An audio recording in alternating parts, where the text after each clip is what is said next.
राजा बिहार हो तनी मुनी दे हिली तो दोसर को हिला दिया सो बिहार में सब देह वो मत हिलाई ना तो केहू के पता चल जाए कि कुछ ले ले बनी। अरे कि घाम लागता जे राजा घाम लागता कि तू तो सुनाए लो तुम ये हटवा से किनारे ए साइड का लोग बाउंसर लोग जा लोग आई हम ओ करे की जाए ठीक बस सभी साइड हो जाए कि घाम लागता जे राजा घाम लागता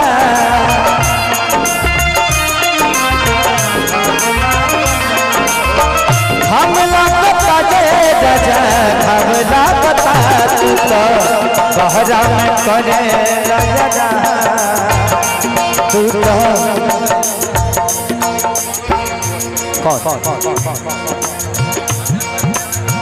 अच्छा चलिए ठीक है हम लोग बात कर तू तो बहरा में करे नजरा चैत में हमारा घाम लागता तू तो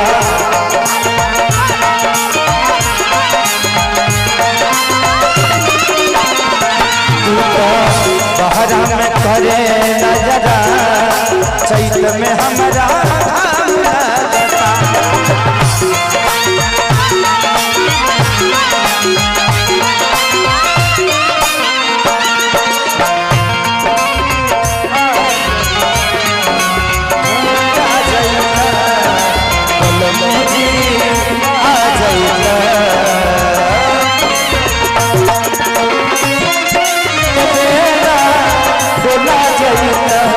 अपना लूंगी से देना बोला जाइता बोला मोजी आ जाइता।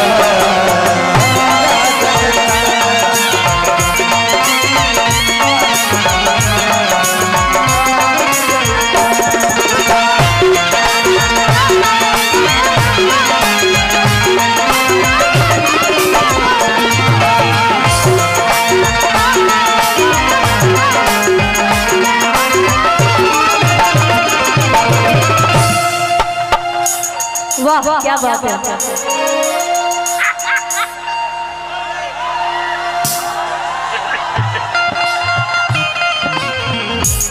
बाउंसर भाई तुम लोग भाई मेरे उधर खड़े रहो रे पागल, यहाँ खड़े रहोगे तो कोई ना कोई कहीं जाएगा। स्टेज के कोने पे खड़े रहिए आप लोग, स्टेज के जस्ट एकदम कोने पे, और किसी को मत आने दीजिए। एक बार एक आदमी वहां से आके पूछ ले कि कौन अपना है, नहीं है, सब यहाँ अपने ही है, कोई गैर नहीं है। ये भी तो अपने ही है, इनको भी बुला लो स्टेज पे।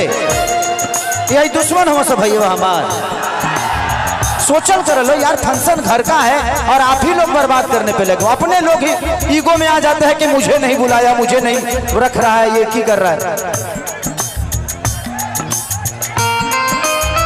तू तो लुधियाना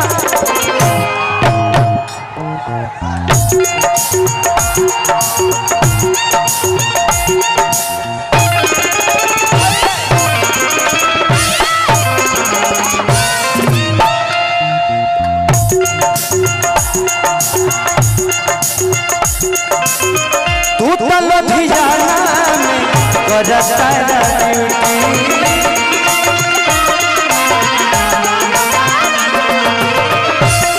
बाबा हो मॉनिटर नहीं बजा, ये मॉनिटर नहीं बजा।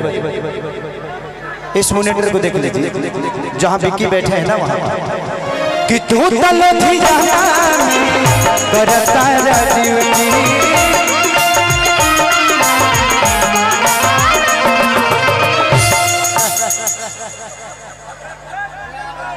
आए आए कोनो काल गोल मत करो तू।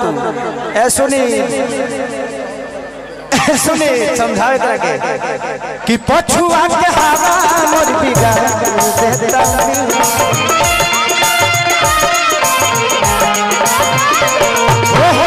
पछुआ के हवा मोर बिगाड़ देता।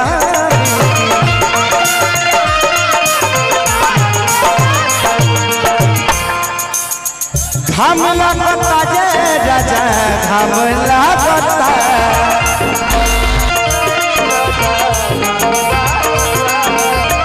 घाम लागता जे राजा घाम लागता तू तो बहरा में करे नजरा चैत में हमरा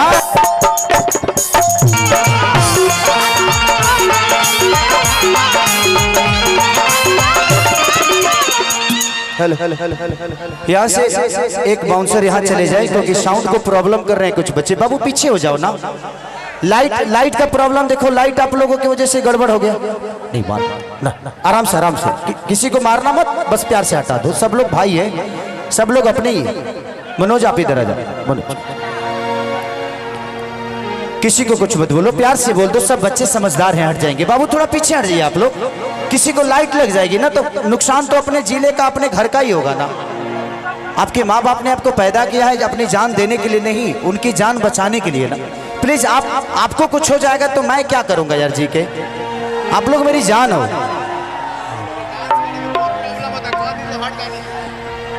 अभी बाद में लोग के डांस कराए, अभी हम काजल के साथ लागल बनी। ये लोग के दुगो कुर्सी मंगा दो, कम से कम आर्टिस्ट बैठ तो जाएगी कम से कम। ये लोग 2 कुर्सी मंगा दो बेटा। हाँ 2 कुर्सी मंगा के इन लोग को बैठा दीजिए। थोड़ा सा पीछे हो जाओ यार। सब लोग अपने, मैं कह रहा हूँ ना कि सब लोग अपने ही है। आज जब अपने ही यहाँ चढ़ जाएंगे तो जो उनके गेस्ट आए हैं वो कहाँ जाएंगे?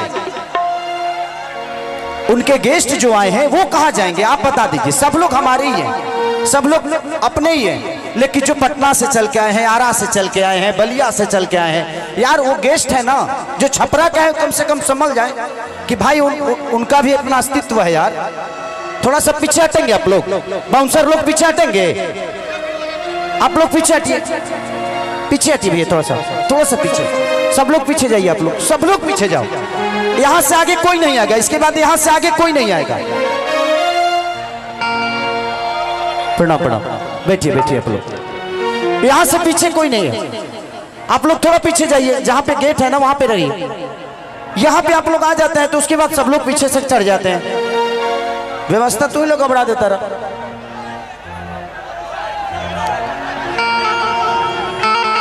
तो कुछ दिन खाती पकड़ ले छुट्टी,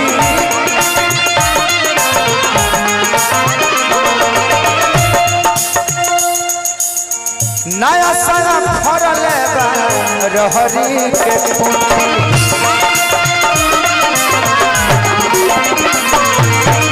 कुछ दिन खाती पंकज ले छुट्टी,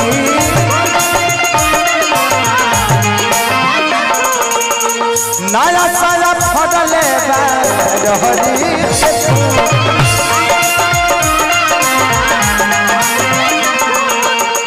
घाम लागता जे राजा घाम लागता,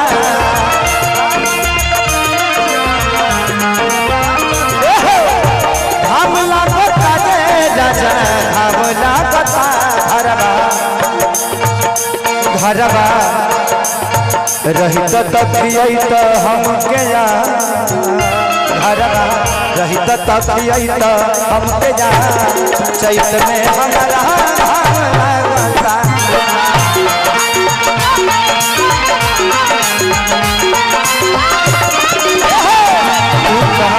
बहरा में करे नजरा चैत में हमरा घाम लागता।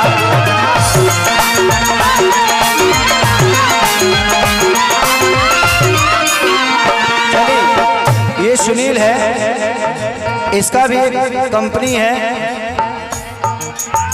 मानस इंटरटेनमेंट। इसके कंपनी मानस रिकॉर्ड इसके कंपनी के गाना बहुत हिट किया है कि रखल बाड़ू पाव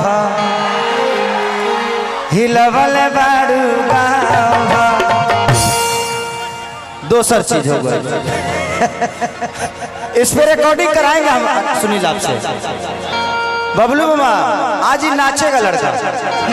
हाँ अपना पटना में कंपटीशन है, बंटी जी जीतेंगे कि सुनील यादव जीतेगा? अरे पटना से बोल के आया है। पटना से भी आज 10 लाख रुपए लेके आया है। आज तुम्हारा सब बालू खत्म हो जाएगा। आई ओकरा से मत झुरा ना तो हमरा मुड़िए पे ट्रक बालू झील दी। ये हमार कमाई है हो। लइकवा लइकी औरतिया कहती है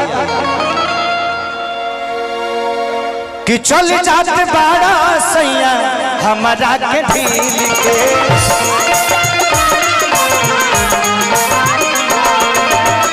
आके समझाई दा बंटी सुनील के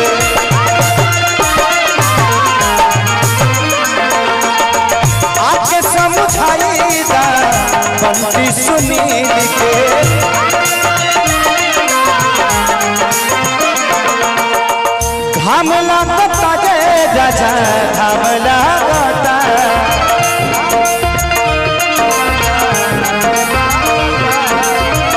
तो देवरा करे ना खेसरिया कवनो का देवरा करे ना खेसरिया कवनो का चैत में हमारा घाम चलो